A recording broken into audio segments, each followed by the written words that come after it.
Isa sa pinaka-nilook forward kong bansa sa aking Europe trip ay ang bansang Espanya, Spain, particularly dito sa Barcelona.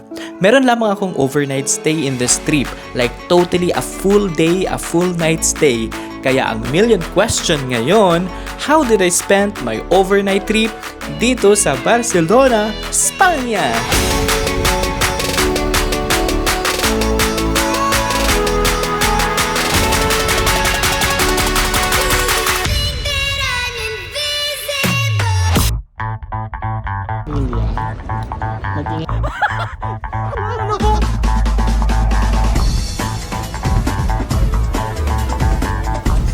Lang ganda oh. Very early in the morning ng flight day ko, maaga akong nag-ayos at pumunta ng airport, like 4 hours before the flight. Dahil in the first place, di ba nga, first time natin sa CDJ Airport Terminal 3. At kung magkaroon man ng little drama sa flight, at least, we still have time to fix. Pero ito na nga. Then hindi ako makapag-check-in dahil too early daw. So I need to wait until mga 7 kasi 9:45 pa naman yung flight ko. Mas okay na yung early ka, di ba? Kaysa malate. So yun na nga. Tambay-tambay muna tayo na very light. Boarding from CDG to Barcelona. Fuel Airline, ang mura. Pero we'll see what to expect sa plane nila kasi sobrang mura eh. Medyo magtaka ka din bakit ganun siya ka bongga. Pero marami din naman sumasakay. Welcome to Barcelona na naman ang ating peg. Grabe, nakaka-enjoy ang mountain view ng papuntang Spain. May pa snow at may pa cliff. Pero ang ingay ng announcer. Pero all of a sudden, I felt home. Charis, ikaw ba naman masakop ng 333 years? Kaya siguro very Pinoy lang din yung mga galawan nila. Basta, yan ang feel ko. I feel home. Char.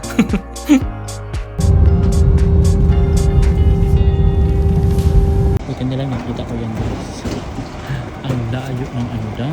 Transfer ng kanilang bagahe. As in, layo. Dito tayo. Kasi yun yung flight ko eh. Tadaan! So dito sa information ako bumili ng Metro card. Unlimited for 2 days. Kasi 2 days ako dito. So meron tayong 17 euro. Ayan. Okay na yan. 17 euro. Then meron na tayong Metro card kasi ito yung magsisave ng ating buhay sa pamasahe. Meron siyang binigay na map pero syempre may Google Map na tayo, hindi natin yan gagamitin. Pero let's keep it on our bag. Ayan, so we're ready to rock the Barcelona. Let the Barcelona journey begin.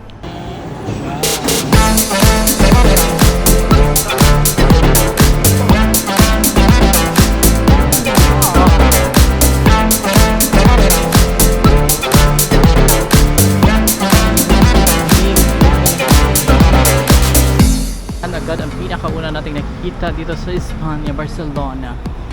Isa sa pinaka-the best way para ma-maximize ang very short stay sa isang lugar is to look for a tour package if possible. But on my case, may nakita kong isang travel application, ang Get Your Guide, wherein pwede kang kumuha ng tour or trip package. Pwedeng isang trip lang, depende sa gusto mo. And so far sa nakuha kong package, is super sulit na siya dahil ang pinili ko ay exceeded my expectations sa mga lugar na aming na-visit. At knowing na super fan ako ng mga old structure, as in, na-satisfy talaga yung mga mata ko. Ito ang mga ganap sa aming tour or trip package. So we go all the way to Barcelona from Sagrada Familia, from Passeig de Gràcia, and go down to the Gothic Square. And we finish there around 3:30, 3 hours and 30 minutes, pretty much. Alright. Yeah, Thank you. you're welcome.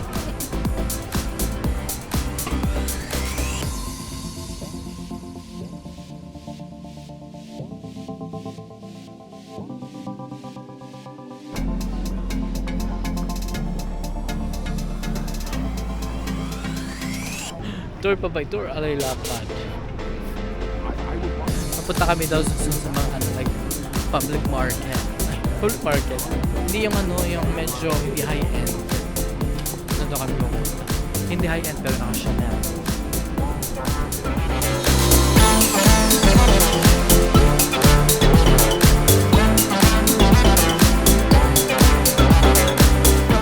Here we are right in front of Plaza Catalunya. Here's Passeig de Gracia, and this is the main square of Barcelona. You can say that is the heart of the town, and where you can get connected to basically everything here. You go from here to the airport. You have the metro to almost everywhere. So it will be like a very center spot in Barcelona. But also would be the place that connects the old town to the new town. So there is this kind of political.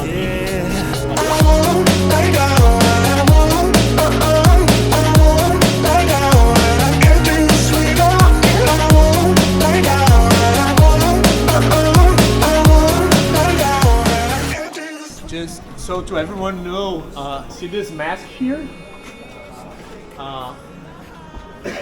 In the past, for things that was supposed not to be said where they were, for example, a prostitution house, they put the masks, or where you can buy liquor or drugs, so people would know. I don't know what this one will be exactly, but each one have a code that just people that know, and they would walk in and look for where they were looking. Dumaan kami dito sa mga matipot na daan.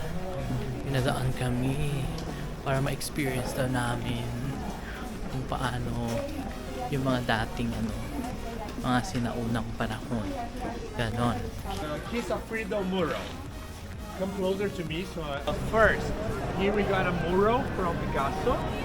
This is the would be the Council of Architects of Catalonia. So it's way better to visit during the day, but he was where the bishop and the priest used to live in the medieval era. It's La Arcadia. Be careful. Here. Okay. I'm gonna get it. Parang pwede dito tayo.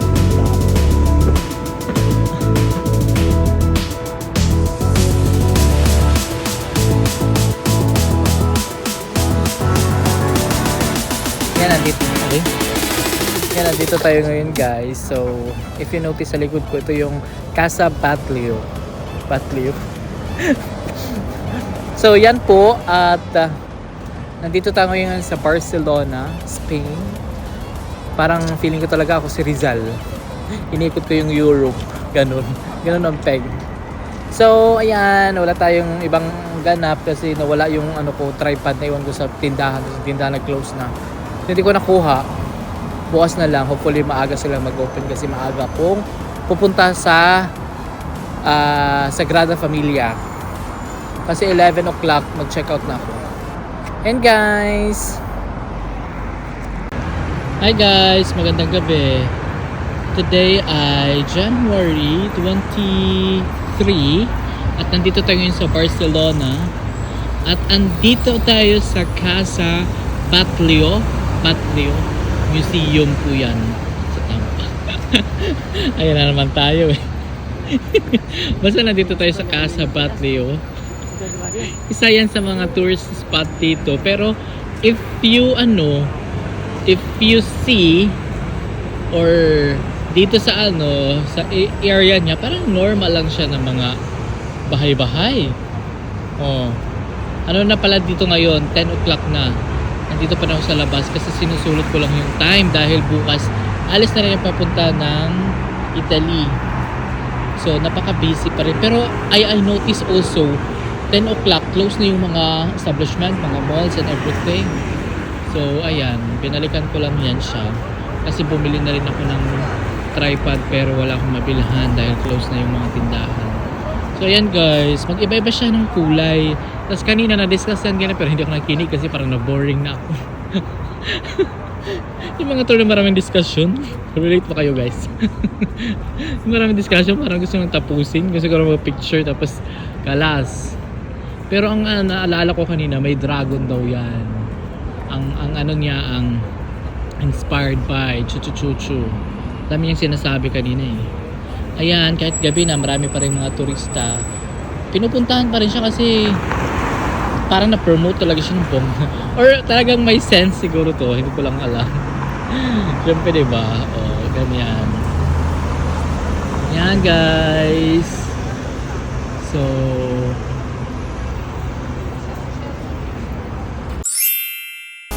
can I follow you back to your room, watching you bloom in the light of the moon? Can I follow you back to your Wala na akong bonnet kasi. Kunin natin yung bonnet. Kasi na naiwan. Tsaka hindi na masyadong malamig. Parang Riyadh lang siya. Kaya yung outfit natin, ganito lang din. me?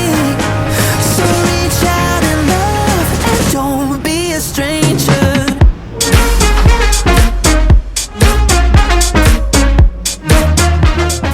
Nabalik na guys. Naiwan ko kasi ito kagabi. Thank you. Bumili kasi ako ng tubig, tsaka juice sa Uhaw, tsaka sa ano. Ayun, nakalimutan na. Sa gitna yung, sa gilid yung mga sasakyan. Ito yung street na papunta sa Diagonal Station.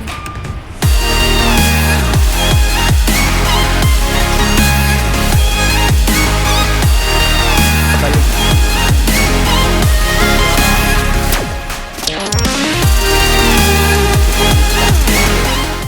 Sobrang ganda niya guys.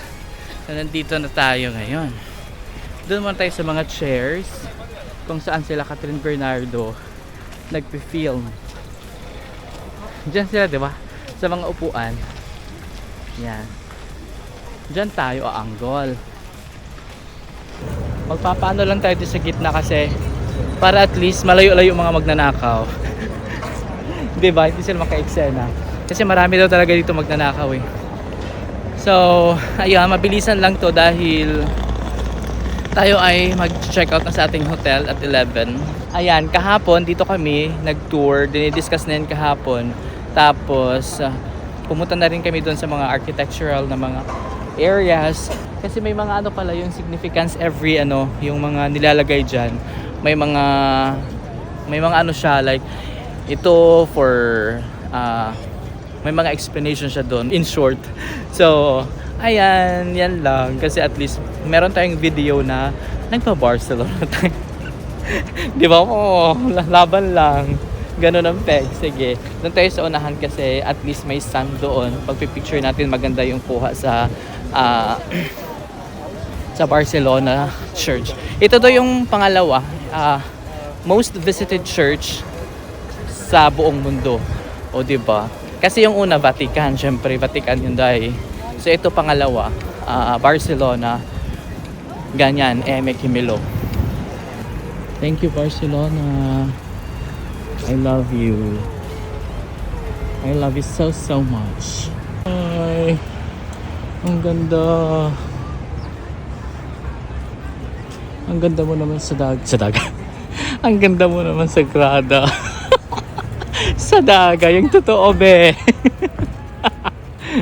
Nag-imot-imot ka pa tapos sagada pa sasabi. Wisit! Hi! Bago na tayo. Ito yung costume natin lagi nyo ikita dahil malaki to sa ano, sa bag. Malaki to yan, yung bag. So, alis na tayo ng Barcelona. Pupunta na tayo ng Italy. Rome, Italy. Binalikan ko kanina yung Sagrada Familia kasi kahapon naiwan ko yung tripod ko daw. Buti na lang nandun lang sa tindahan dahil alam ko naman nandun lang sa tindahan pero ang problema lang is yung nakabantay na iba na tapos sabi niya no English. So best in translation ng Google sa laking tulong talaga yung Google guys. Kailangan mo talaga ng internet dahil lahat ng ano mo syempre hindi ka makapagsalita.